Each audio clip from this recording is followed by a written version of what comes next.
Hi there, welcome to Sound Healing Radio. I'm David Gibson, and today's show is about using the voice to do healing on yourself. We're going to walk you through how to find different frequencies in the body and then look at some voice healings as well.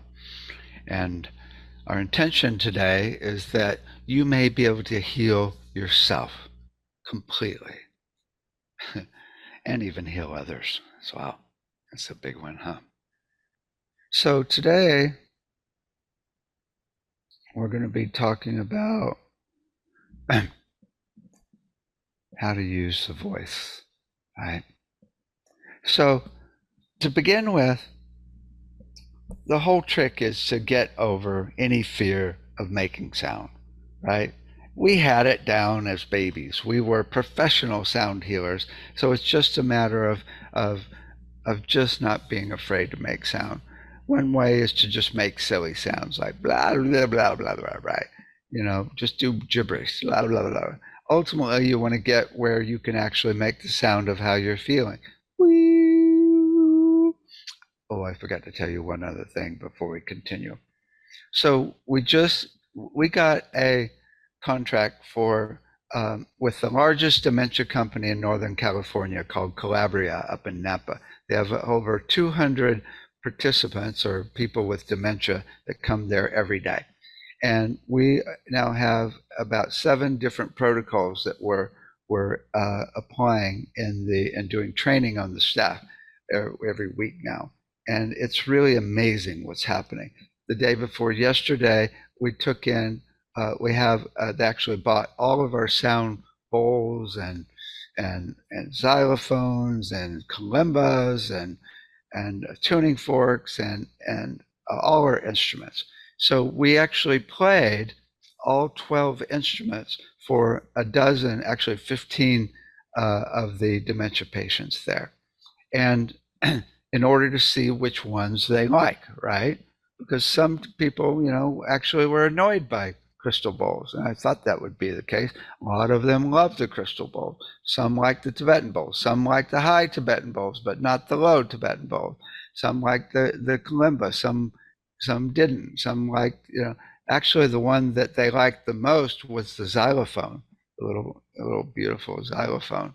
That was the favorite of everybody. And also did toning as well to see if they liked that. And we tracked every single person, not only as to what they liked to listen to, but what they were able to or liked to play. Some of them couldn't play anything, because they were pretty advanced in their dementia. But there was this one woman that was pretty advanced, and I said, okay, give me a thumbs up or thumbs down if you like this instrument. And I played each one, and she went, I gave a thumbs up and kind of smiled. Right. The staff was freaking out.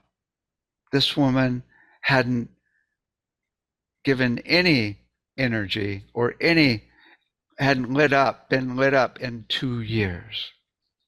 Right. So just playing these instruments, she was like, right. So I was like, oh my God, I'm like, it's incredible, right? There was another guy that actually had really bad tremors. And I'm playing the instruments and I'm playing the xylophone, and I say, okay, thumbs up, you like it or not? And he goes, note 2. And I'm like, what do you mean, note 2? And he points, and here we go, here's my key. And he says, note 2. And I said, you mean the second note on the xylophone? And he shakes his head. And I play it, and his tremors go away. And then I'm playing the handpan, right, the Rav drum, and he goes left. I'm like, left, and he points, and he's like pointing at one of the notes, and I'm playing. So I play that note, and his tremors go away again. So then I start toning that note, ooh, and he goes too high, and I go ooh, an octave lower, and his tremors go away. And I said, okay, can you do that note yourself? Ooh. And he goes, oh yeah, he couldn't do it.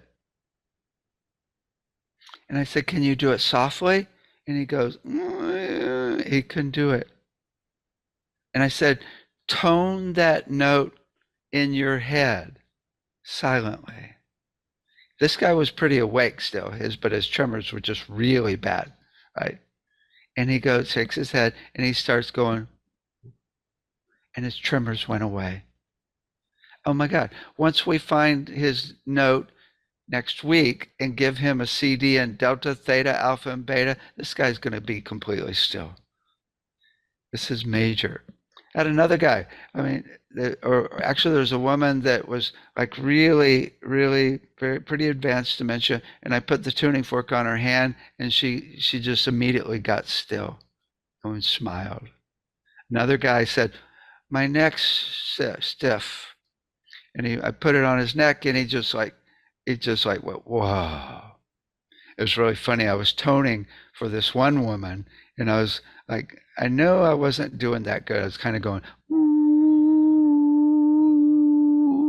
and she went, and I could tell what reason she was doing that is she heard that I was out of pitch. I wasn't singing well. And they said, oh, yeah, she used to be a singer. So that she had perfect pitch still. She could tell when someone was off pitch. It's like, oh my God. I came away a couple of days just like so excited because what we're going to do is we're going to, after we get all the testing done, we're going to put them in groups of instruments they love, right? So we aren't going to be playing any instruments they don't like. So they'll be in a group with all the crystal bowl lovers, right? And then we'll do a little concert for them to light them up. It's all about lighting them up. Yeah. So anyway, I wanted to share that. That's really cool. Also, we're going to be teaching them nonverbal communication to be able to express how they feel, right? We're going to do a lot of call and response first. Some of them won't be able to do it, right? Probably only about half will be able to do it, but we can get them so they can actually express themselves without having to use words. Right? So, back to today's show. So what we're looking at is how to actually find the frequency of something in your body. When you find the frequency of something and you tone it, especially when you send that sound to that organ, of that organ, it can make it healthy. You're sending it a stable, consistent vibration, so it doesn't actually keep doing the chaos. You're overcoming the chaos with a vowel.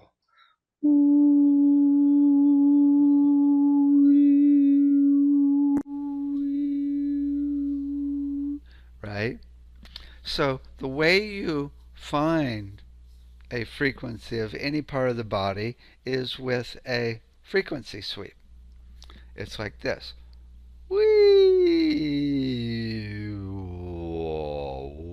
And then you go up and down until you find the frequency that vibrates the most.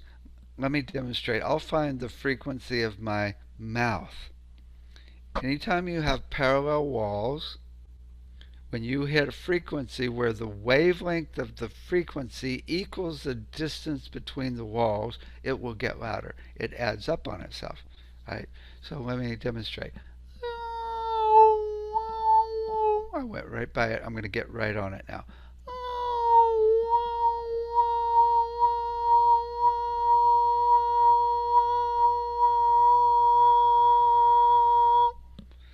That's the resonant frequency in my mouth. Just like singing in the shower. You go up and down when you hit the right note, it goes wee. It's like, oh my God, who's here? Right? It's very cool. Okay. So we're going to now find, oh, here we go again, resonant frequency of a kitty. I think we got a hungry kitty here. Okay. So we're going to find the resonant frequency of your chest cavity. Okay. So put your hand on your chest and go up and down in frequency until you feel your chest vibrating the most in your hand. Okay, you got to do it really loudly to be able to feel it. Okay, so it's like this, and then you want to get right on it.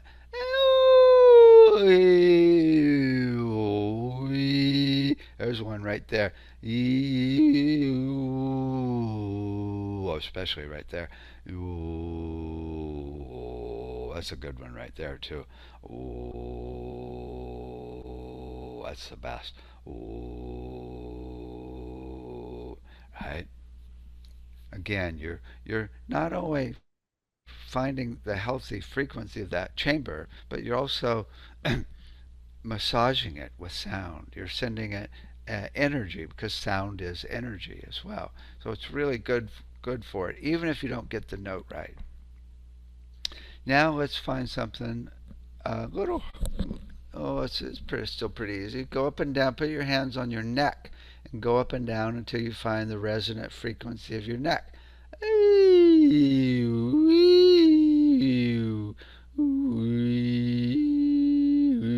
Both of those right there. Those both resonate. Quite make my ear itch too. Resonant frequency of my ear. Right? So that's that frequency. You can also find the resonant frequency of your skull cavity. Put your fingers in your ears and go up and down until you find the frequency that is the loudest again. This one's really loud. Now this time do a vowel of E up through your nose like this. E, don't do E, do E up through your nose.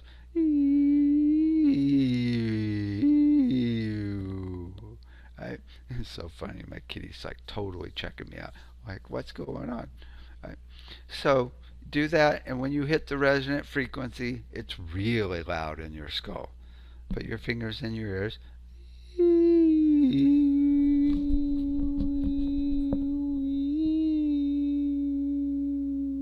There it is for me. It'll be a little bit different for you, but it's be really close because your head's a little bit different in size than mine. So that'll make it a different frequency. The bigger their head, lower the frequency. Smaller the head, higher the frequency. Right? Now let's find the resonant frequency of your heart chambers, the 4 chambers in your heart. Okay? This is not woo-woo. There is an actual resonant frequency in those 4 chambers. And they're about the same because they're about the same size. Okay? But this one's a little harder to find because you can get distracted by all of the resonances in your chest cavity. So you almost have to do it intuitively. So go up and down in frequency with your voice, do a frequency sweep, and find the frequencies of those 4 chambers in your heart. Put your hand on your heart and try it.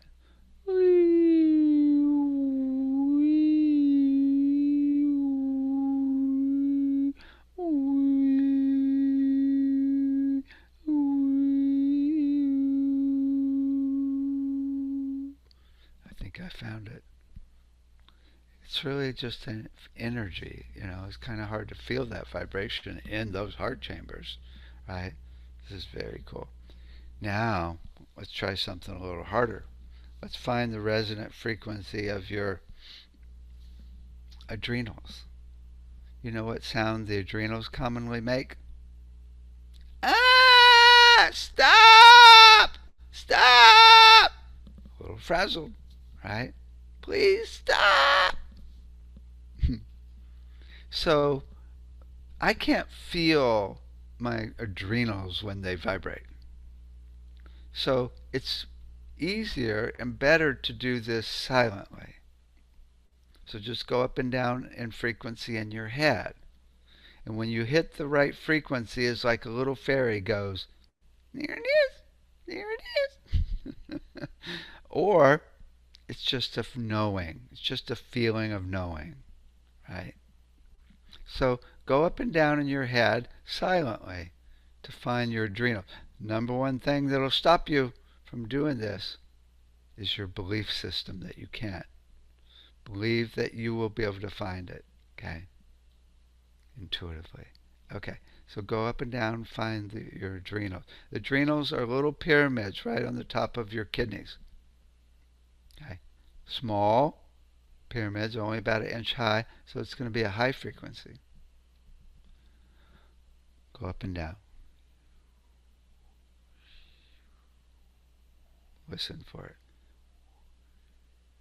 Okay, here's mine.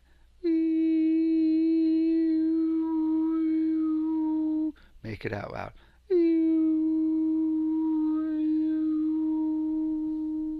Again, even if you don't get it right,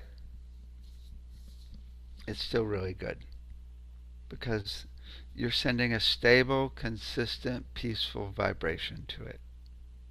You're sending a positive intention. You're not going, you suck down there, you suck. No, you're going, ooh. But if you get the frequency right, you can resonate that part of the body into its healthy state. When you resonate something into its own frequency, it makes it healthy, and there's good research that shows this. It's really cool. Right? So what we're talking about is ultimately, intuitively, being able to find every organ in your body and heal it. And I'm not kidding. I'm serious. And this is major, right? Sending its frequency to it with your voice, right? Even if if you don't get it right, you're still toning, which is really good for you. You're creating nitric oxide in the body, which is really good. Toning is like the best for your whole system. Toning is singing any vowel.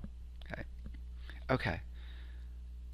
I want to play a video now of Suzanne Sterling doing some work with the voice on the body, and she's quite amazing. She's one of our instructors. Let me share my screen and I'll play this. This is from our conference last year. Okay. Okay. Oh, here we go, Suzanne. Here. Okay. Full screen. Enjoy. I'm going to play one note, a drone note, and I'm going to invite you to just simply play with your own voice, meaning go through different notes, different parts of the body, and notice what notes feel good to your body. Notice what notes feel grounding. Notice what notes feel like they're just bringing this deep sense of wellness and peace, or a sense of vibrating right in the parts of your body that hold on to tension most, okay? So if your heart feels like it's holding on to tension, send a sound right there. Ah, or maybe it's ah.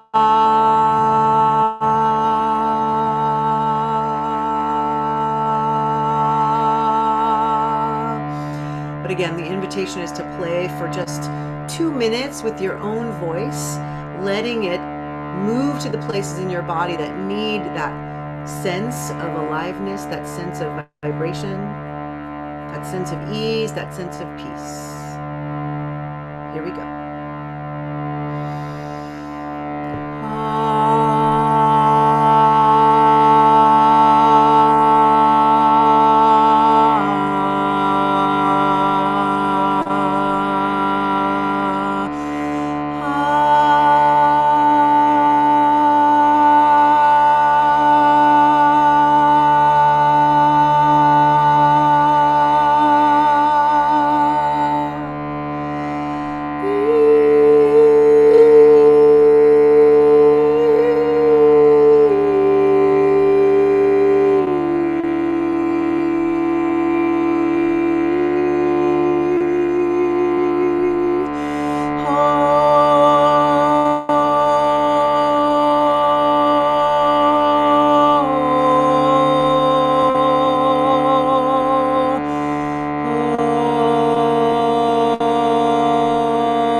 without opening your eyes, just simply feel into the impact of simply allowing your voice to find its way to those places in your body that need that vibrational quality, that need that particular frequency, that need you to give permission for it to do its thing, to do its wise and wondrous thing.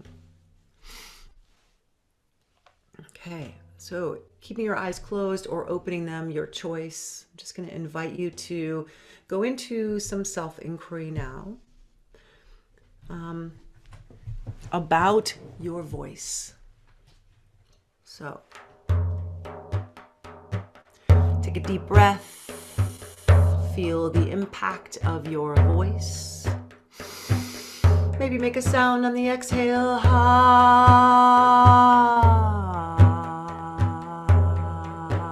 This beautiful thing that is a part of you, that is an expression of the deepest part of you, now has permission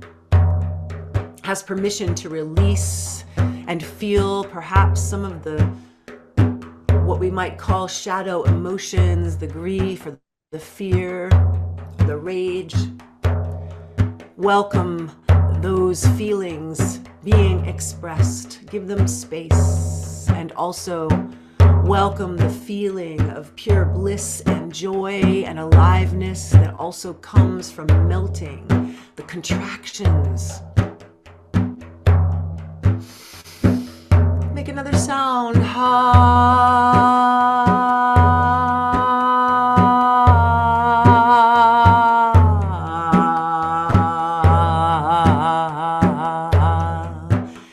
And if there is a part of you that perhaps knows what I've been talking about, knows the ways that trauma lives in you, the ways that you've contracted around it, perhaps today can be an invitation to give yourself permission on a daily basis to move and sound and sound and move, knowing that it is part of your healing path. It is perfectly natural to move. It is perfectly natural to release. It is perfectly natural to self-regulate. It is perfectly natural to come back to grounding and centering and co-regulation with others. This is what we need.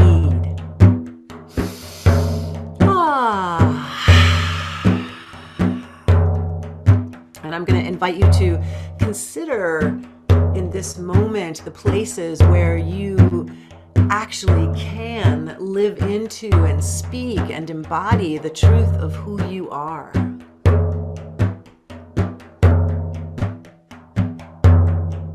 Look at your own life. Notice, where is it possible for you to be in your full expression of exactly who you are? Is it possible in your home? Is it welcomed in your home?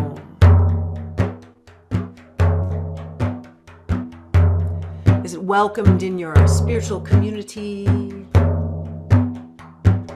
Are there others who see you deeply and honor and welcome your truth, your authentic truth?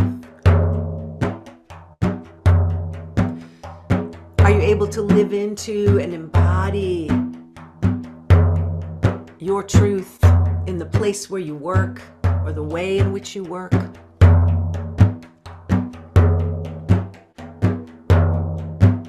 And we're not asking this in self-judgment. We're asking this just as a pure inquiry.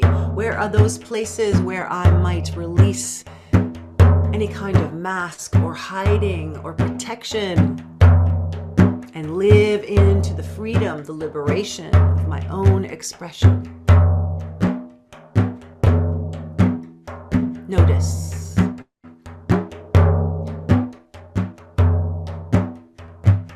And also, perhaps notice what you were taught as a child about your voice and your self-expression and your big emotion. Were you able to have a voice in your home? Were you able to Be who you are. Was your voice welcomed? Was it dismissed, or was it perhaps even silenced? You are not alone. You are not alone. So many others living with this silencing, wanting to break free, wanting to be with others, wanting to be seen and heard. This is our birthright.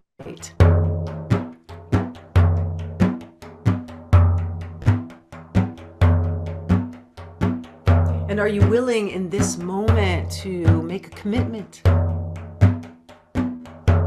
to that truth? Maybe admitting, yes, there was trauma. Yes, there were places where I felt afraid. Yes, there were places where I shut down. And that's okay. But in this moment, I commit to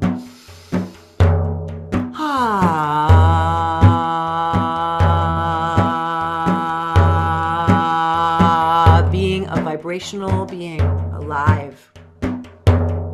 Alive. Alive. So, if there is one moment that you can identify from your life, a moment where perhaps your voice was taken from you, or when you gave it away. One moment, the first moment that comes to your mind. Use your voice now to call it back. Reclaim your voice from that moment. Retrieve it. Say perhaps the thing you weren't able to say in that moment, or sing yourself back into your body. Sing that voice from that moment back into your body in this moment. Use your voice to do it. Here we go.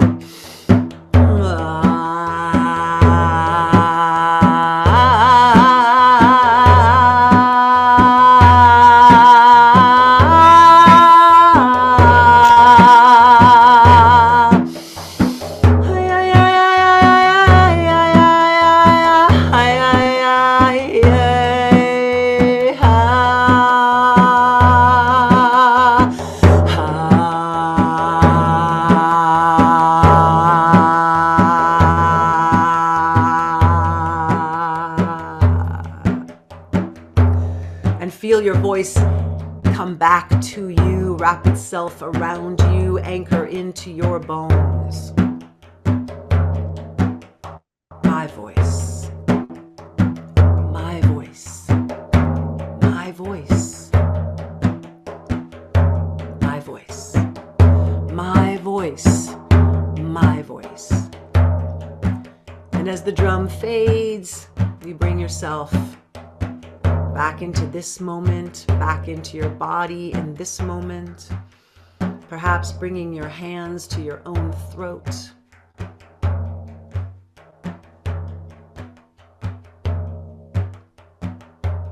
Making some kind of commitment to your own expression, your own truth, the healing.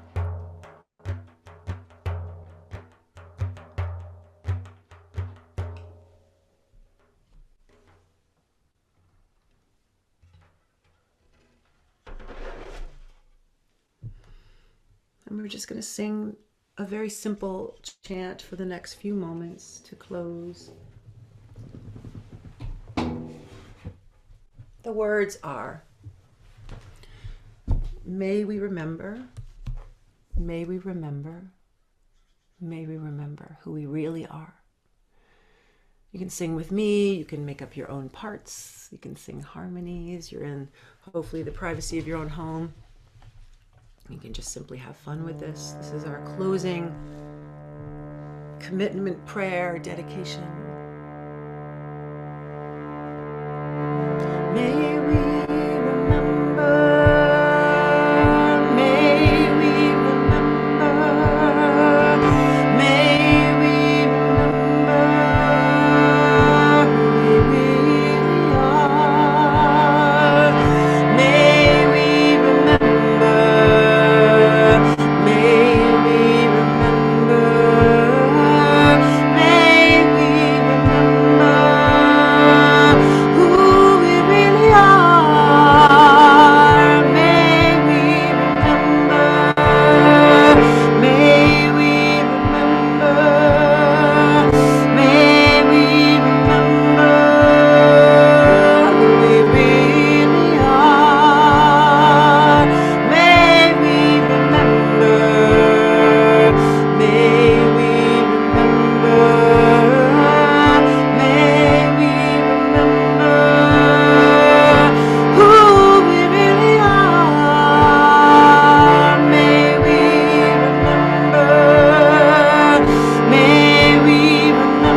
Wow, huh?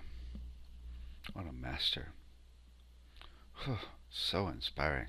So many people that have been shut down and are afraid to simply express themselves. Especially women who have been squashed by men for tens of thousands of years. Even these days in other cultures, it's like intense. But even in the US, it's a mess. Then a lot of guys can't express themselves because we've never had any mentors to show us how to express ourselves evenly without being cocky, right? It's so important. Okay, let me play something a little mellower. This is Lisa Rafel. Actually, let's just rewind here. And this is more about peace, using the voice for peace. Okay, enjoy.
Do-e, oh,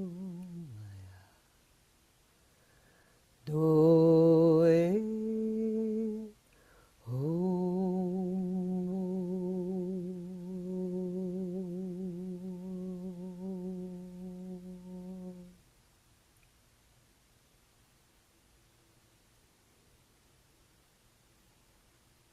Cho.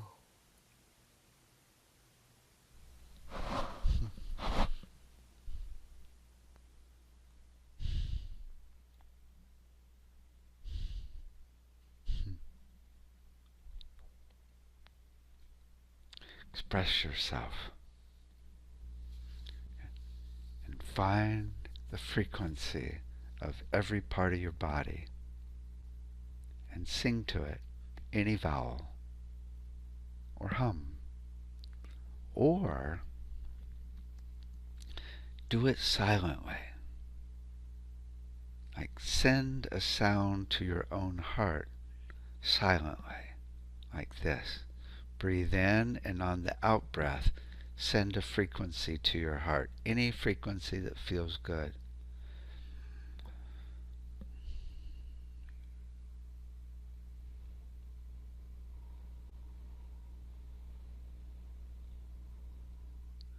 Now send a frequency to your liver, in, and on the out breath.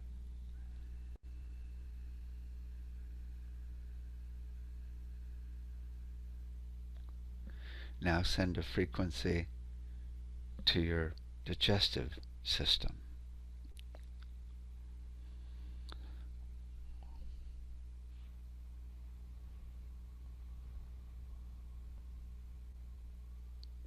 Now send a silent frequency to your brain.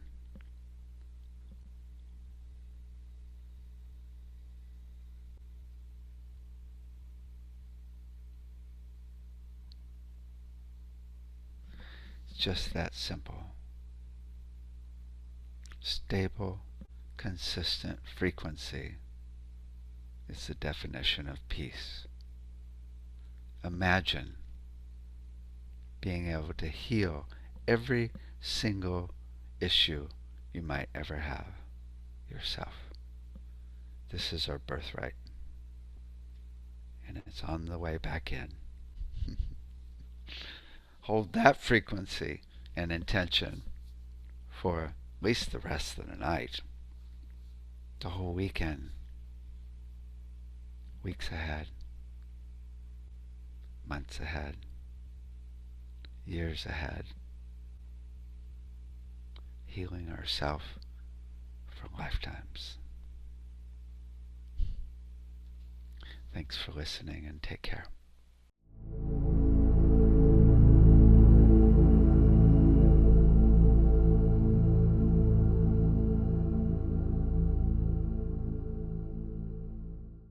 At the Sound Healing Center, we have four main things going on: the Institute, the Sound Healing Store, the Sound Therapy Center, and the Sound Healing Research Foundation.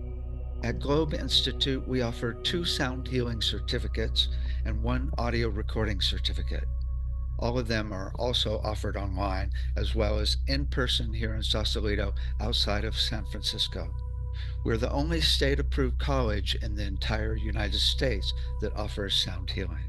David has written the #1 selling books in both fields: The Art of Mixing, The Art of Recording, and in Sound Healing, The Complete Guide to Sound Healing. The Sound Healing Store has over 400 sound healing instruments and technologies. We also have a physical store where you can experience everything. In the store, we've got over 100 CDs and downloads. We've got all of my books. We have a full range of instruments, including crystal bowls, Tibetan bowls, didgeridoos, gongs, drums, rattles, tuning forks, and a full range of melodic instruments. We also have a wide range of consciousness-raising technologies, including sound chambers. We have sacred geometries and pendants, color and light therapies. We also have our brainwave assessment kit software and the voice analysis software. And we've got a full range of vibroacoustic tools. We make sound lounges, sound tables, sound vests, sound pillows, sound dolphins, and bass straps. All of these are excellent for a wide range of physical and emotional issues and just getting you relaxed and blissed out. At the Sound Therapy Center, we have over a dozen treatments that we offer here in Sausalito, and many of them we offer online. We also have the online sound treatment center with many practitioners. We use a program that's way better quality than Zoom. Go to Sound Treatment Center to check out the practitioners and to book a session. At the Sound Healing Research Foundation, you can find over 1,000 clinical and student papers categorized for easy searching. You will also find the Medical Sound Association with over 1,000 doctors and sound therapists meeting bi-monthly to create treatment plans for a wide range of issues. These 30-page treatment plans are an excellent resource if you're working on a specific issue for yourself or a client. Check out medicalsoundassociation.com, where you can also join and attend our bi-monthly meetings. Finally, we have the Sound Education Association. We got a grant for $100,000 to bring our curriculum into 2 Montessori schools. With over 100 teachers and administrators, we've created over 2,500 exercises for kids from 3 months up to 18 years, all based on the books on brain development. We're now expanding the curriculum and creating schools around the world. Check out soundeducationassociation.com, where you can also join for free. You can find everything at soundhealingcenter.com. You can also email us at david@soundhealingcenter.com or call 415-777-2486. Now enjoy the podcast.